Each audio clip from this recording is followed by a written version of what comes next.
Hello guys, कैसे हैं आप? एक बार फिर से आपका स्वागत है आपके अपने यूट्यूब चैनल हक आपका। आपका इंतजार आज खत्म हुआ। एचपी एससी पीजीटी की वैकेंसी 2014 के लिए 2024 के लिए आ चुकी हैं। हरियाणा ने बड़ी ही तादाद में वैकेंसी दी है। यहाँ पर बम्पर भर्ती आई है। आपकी 3000 प्लस पोस्ट हैं। 3000 प्लस पोस्ट मतलब 3069 पोस्ट यहाँ पर टोटल है। जो फाइनली पोस्ट आई हैं वो 3069 पोस्ट यहाँ पर आई हैं। आवेदन बिल्कुल शुरू हो चुके हैं और फुल डिटेल इसकी हम डिस्कस करेंगे आज की इस वीडियो में। क्या डेट होगी, कब तक आप फॉर्म भर सकते हैं, क्या क्या एलिजिबिलिटी होने वाली है और क्या फीस होने वाली है, एज सो ऑन। काफी महत्वपूर्ण ये वीडियो होने वाली है, इसलिए वीडियो को लाइक कर दें और चैनल को सब्सक्राइब कर दें। तो शुरू करते हैं आज की डिटेल इंफॉर्मेशन हरियाणा पीजीटी के लिए। तो गाइज यहाँ सबसे पहले जो जरूरी इंफॉर्मेशन निकल कर आ रही है, जो देख लेना हमें सबसे पहले क्या देखना है कि डेट ऑफ पब्लिकेशन क्या है। डेट ऑफ पब्लिकेशन आपकी 23 जुलाई 2024 है। और जो फॉर्म शुरू हो रहे हैं मतलब आपकी जो ओपनिंग डेट है फॉर्म भरने की वो आपकी 25 जुलाई है। यानी आपका जो फॉर्म शुरू हो रहे हैं वो कल से फॉर्म शुरू आपके हो रहे हैं। ठीक है, तो आप फॉर्म भर सकते हैं 25 जुलाई से। और लास्ट डेट क्या होगी, कब तक ये फॉर्म भरे जा सकते हैं? दूसरी महत्वपूर्ण जानकारी ये है कि कब तक फॉर्म भरे जाएंगे। वो भरे जाएंगे आपके 14 अगस्त तक। 14 अगस्त मतलब 15 अगस्त को देश आजाद हुआ था और आप भी फॉर्म भरकर फ्री हो जाएंगे 14 अगस्त को। ठीक है, तो 14 अगस्त के बाद आप फॉर्म नहीं भर सकते। तो सबसे पहले ये दो इंफॉर्मेशन आपको ध्यान रखनी है कि फॉर्म शुरू हो गए हैं 25 जुलाई से और आपके भरे जाएंगे ये फॉर्म 14 अगस्त तक। नेक्स्ट जो बात आती है यहाँ पर, नेक्स्ट है आपकी। अब सबसे पहले ये देख लेते हैं कि किस किस सब्जेक्ट में कितनी कितनी वैकेंसी आई हैं। जैसे chemistry, biology, commerce, economics, English, fine art, geography, Hindi, history, home science, mathematics, music, physical education, physics, political science, psychology, Sanskrit, sociology, Urdu, Punjabi. तो इन सभी सब्जेक्ट में टोटल ही कहेंगे, टोटल सब्जेक्ट में यहाँ पर वैकेंसी है। और अगर बात करें कि वैकेंसी किस सब्जेक्ट में कितनी है, तो सबसे पहले बात करते हैं अपने कॉमर्स की। कॉमर्स में आपकी जो वैकेंसी है, तो कॉमर्स की वैकेंसी है यहाँ पर 164, 164 वैकेंसी है यहाँ पर।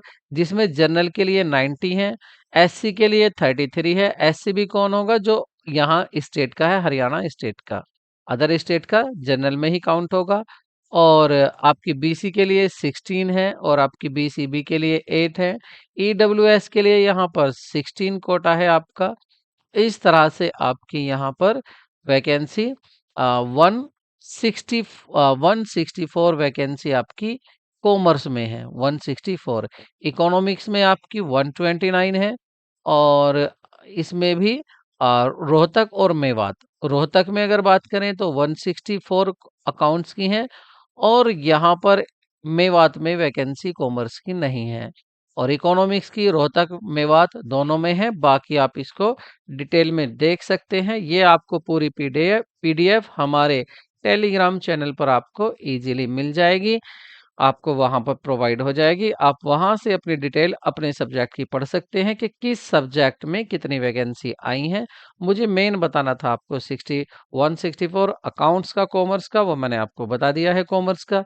नेक्स्ट इसमें जो हम देखेंगे वो देखते हैं अब यहाँ पर कि इनके ऑब्जर्वेशन देखें। अगर यहाँ पर ये तो आपको पता ही होगा कि जर्नल के लिए क्या है, अनरिजर्व, एससी, बीसी, ये सब क्या है।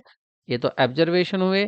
आगे बढ़ते हैं अगर इसमें और आगे देखते हैं कि सबसे जरूरी होता है भाई, ये तो पता चल गया कि वैकेंसी आई है, ये भी पता चल गया कि हमारी पोस्ट हमारी सब्जेक्ट है या नहीं। अब ये देखना जरूरी है कि एसेंशियल क्वालिफिकेशन क्या है।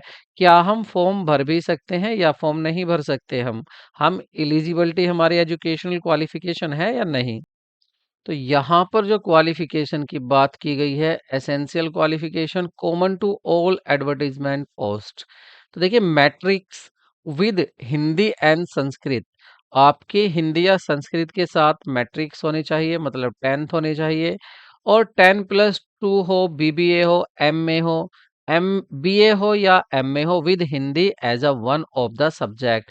मतलब हिंदी एक सब्जेक्ट होना यहाँ आपके लिए जरूरी है यदि आपने बीए या एमए किया है। Certificate of having qualified Haryana teacher eligibility test, H test pass होना जरूरी है, और वो भी लेवल 3rd का। तो लेवल 3rd आपका, लेवल 3 जो आपका हरियाणा टेट है वो पास होना जरूरी है। तो एक आप अपने पोस्ट ग्रेजुएशन होने चाहिए, और साथ में हरियाणा टेट का आपके पास सर्टिफिकेट भी होना चाहिए। उसके बाद कंसिस्टेंट गुड एकेडमिक रिकॉर्ड भी आपका होना जरूरी है। तो मेन बात क्या है यहाँ आपको जो ध्यान देनी है, आपके पास पोस्ट ग्रेजुएशन डिग्री होनी चाहिए, और साथ में आपका हरियाणा टेट भी होना चाहिए। अगर आपने हरियाणा टेट नहीं दिया है तो आप इस फॉर्म को बिल्कुल भी नहीं फिल कर सकते हैं। उसके बाद अलग अलग सब्जेक्ट की डिटेल जैसे ही जिसकी सब्जेक्ट है वो देख सकते हैं। जैसे यहाँ पीजीटी बायोलॉजी की दी हुई है, केमिस्ट्री और पीजीटी कॉमर्स के बारे में यहाँ दिया हुआ है। तो अपने अपने सब्जेक्ट की आप क्वालिफिकेशन अलग अलग भी देख सकते हैं। जैसे अगर पीजीटी कॉमर्स की बात करें तो आप एमकॉम पास होने चाहिए विद अकाउंटिंग, या कोस्ट अकाउंटिंग या financial accounting as a major subject of the study with at least 50% marks.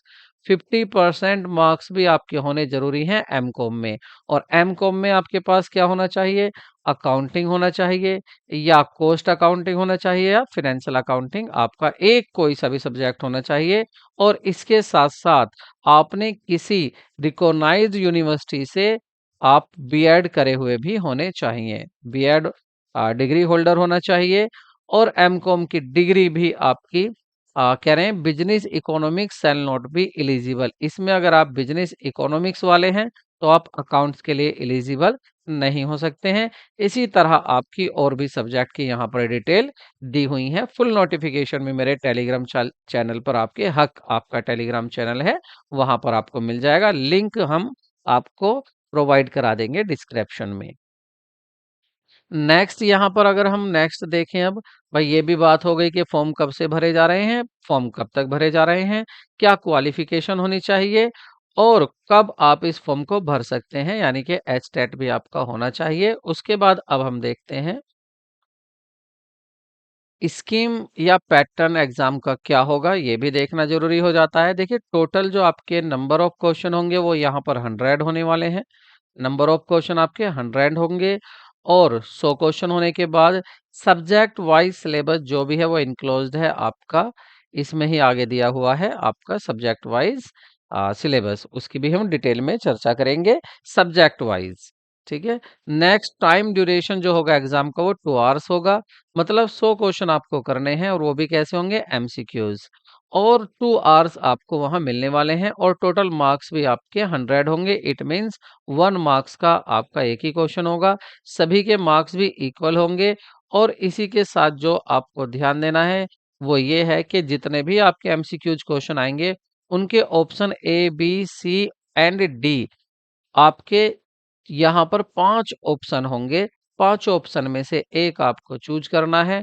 और कह रहे हैं if none of the 5 circle is darken, यदि आपने कोई भी सर्कल डार्कन नहीं किया है, आपने क्वेश्चन का आंसर नहीं दिया है, तो इसका मतलब आपकी 1/4 यहाँ पर नेगेटिव मार्किंग भी है। 1/4 की मतलब 0.25 की नेगेटिव मार्किंग भी है, ये आपका मार्क्स काट लिया जाएगा यदि आप किसी भी ऑप्शन को क्लिक नहीं करते हैं। अगर आप, इसका मतलब आपको जो ऑप्शन ई है यहाँ पर ई जरूर लेना पड़ेगा, कि आप कोई भी सी शैल हैव टू डार्कन ई कब करना पड़ेगा, इफ नॉट अटेम्प्टिंग क्वेश्चन, यदि आप कोई क्वेश्चन उस क्वेश्चन को अटेम्प्ट नहीं कर रहे हैं तो भी आपको ई लेना पड़ेगा। अदरवाइज आपके A B C D option होंगे। लेकिन आपको क्वेश्चन अटेम्प्ट नहीं करना है, वो आप उसको सोल्व नहीं करना चाह रहे, तब आपको यहाँ पर ई ऑप्शन चूज करना पड़ेगा, डार्क करना पड़ेगा। अगर आप ई भी नहीं चूज करते हैं तो आपके मार्क्स काट लिए जाएंगे। दूसरी बात यहाँ पर यह है, कह रहे any candidate do not darken any of the 5 circle in more than 10% shall be disqualified. अगर आप यहाँ पर 10% से ज्यादा क्वेश्चन को 10% से ज्यादा क्वेश्चन को आप डार्कन नहीं करते हैं तो आपको अनक्वालिफाइड कर दिया जाएगा। और ये भी आपको याद रखना है कि नेगेटिव मार्किंग यहाँ पर 1/4 ही है। उसके बाद अगर एग्जामिनेशन जो आएगा आपका मीडियम जो होगा क्वेश्चन पेपर का, उसकी अगर यहाँ बात करें तो ओनली इंग्लिश लैंग्वेज का जो पेपर होने वाला है, इंग्लिश लैंग्वेज में कौन से पेपर होंगे? बायोलॉजी, केमिस्ट्री, होम साइंस और मैथमेटिक्स एंड फिजिक्स, ये सभी सब्जेक्ट केवल एक ही लैंग्वेज में होंगी, इनका पेपर आपका इंग्लिश में आएगा। और बाकी जो इंग्लिश, दूसरा जो इंग्लिश और हिंदी दोनों सब्जेक्ट, दोनों में आपके पेपर होंगे, वो देखिए सबसे पहले हमारा कॉमर्स होगा। हमारा कॉमर्स दोनों ही लैंग्वेज में आएगा, हिंदी में भी आएगा क्वेश्चन पेपर और इंग्लिश में भी आएगा। इकोनॉमिक्स भी ऐसा ही है, दोनों लैंग्वेज में आने वाला। Fine art, geography, history, music, physical education, political science, psychology and sociology, ये सभी क्वेश्चन पेपर आपके दोनों लैंग्वेज में आएंगे, हिंदी और इंग्लिश में। लैंग्वेज सब्जेक्ट सच एज, जैसे English, Hindi, Sanskrit, Urdu, Punjabi will be in their respective only. अब भाई ये तो लैंग्वेज के ही क्वेश्चन पेपर हैं, तो ये अपनी ही लैंग्वेज में होंगे। इंग्लिश का पेपर इंग्लिश में ही होने वाला है और हिंदी का पेपर हिंदी में ही होने वाला है, संस्कृत का संस्कृत में ही होने वाला है। दूसरी बात यहाँ पर ये भी है कि देखिए कट ऑफ की भी अगर बात करें तो यहाँ पर स्क्रीनिंग टेस्ट का आपको 25% मिनिमम लाना जरूरी है। यहाँ पर अगर एग्जाम की बात करें तो यहाँ पर आपकी 3 स्टेज होगी, आपका प्रीलिम्स होगा, उसके बाद आपका मेंस होगा, देन आपका यहाँ पर इंटरव्यू भी होने वाला है। अगर एक बात और भी है, मान लेते हैं अगर आपकी पोस्ट 4,000, आपकी जो पोस्ट है 400 पोस्ट है और फॉर्म भरने वाले इससे कम रह जाते हैं, तो डायरेक्ट आपका जो मेंस एग्जाम है उसको करा लिया जाएगा। और यदि ये इससे ज़्यादा हो जाते हैं तो पहले प्रीलिम्स कराया जाएगा। उसके बाद प्रीलिम्स के बाद फिर 4 गुना बच्चों को, जितने भी कैंडिडेट होंगे उसका 4 गुना उन सभी को लिया जाएगा आपका सेकंड पेपर के लिए। देन आपका इंटरव्यू इसमें होने वाला है। इंटरव्यू इसमें क्यों है? क्योंकि आपके गजेटेड ऑफिसर की पोस्ट कहलाती है हरियाणा में, ये ग्रुप बी की पोस्ट कहलाती है। ये आपको पता ही है कि सब्जेक्ट नॉलेज का जो आपका टेस्ट होगा वो 3 आवर्स का होने वाला है और उसके 150 क्वेश्चन होंगे। ये कौन सा है? सब्जेक्ट नॉलेज वाला टेस्ट, मतलब आपका जो मेन एग्जाम होगा, प्रीलिम्स नहीं। और सब्जेक्ट वाइज जो इनक्लोज्ड हो दिया हुआ है वो आपको यहाँ पर मिल जाएगा इसके आगे जाकर। उसमें आपको डिटेल में आप देख सकते हैं कि आपको किस किस तरह का इसमें सिलेबस होगा। अगर वाइवा की या इंटरव्यू की बात करें तो यहाँ पर उसके लिए वेटेज कितना है? इंटरव्यू के लिए 12.5% रखा गया है और जो आपका सब्जेक्ट नॉलेज टेस्ट है उसके लिए आपका 87.5 वेटेज रखा गया है। मिनिमम कट ऑफ की बात करें तो यहाँ पर आपकी मिनिमम कट ऑफ आपकी 35 होनी है, तो 35 आपकी 35% आपको मिनिमम लाने ही हैं। उसके बाद आपका यहाँ पर जो है सब्जेक्ट का 85, 87.5 और इंटरव्यू का 12.5। अगर यहाँ सैलरी की बात करें तो पे स्केल की बात करें तो वो आप देख सकते हैं बहुत अच्छा यहाँ पर। क्यों? क्योंकि जैसा मैंने अभी बताया था कि ये आपका ग्रुप बी में आता है, तो ग्रुप बी की यहाँ पर सैलरी काफ़ी अच्छी होने वाली है। अदर स्टेट से अगर कंपेयर करें तो हरियाणा की सैलरी काफ़ी अच्छी रहती है।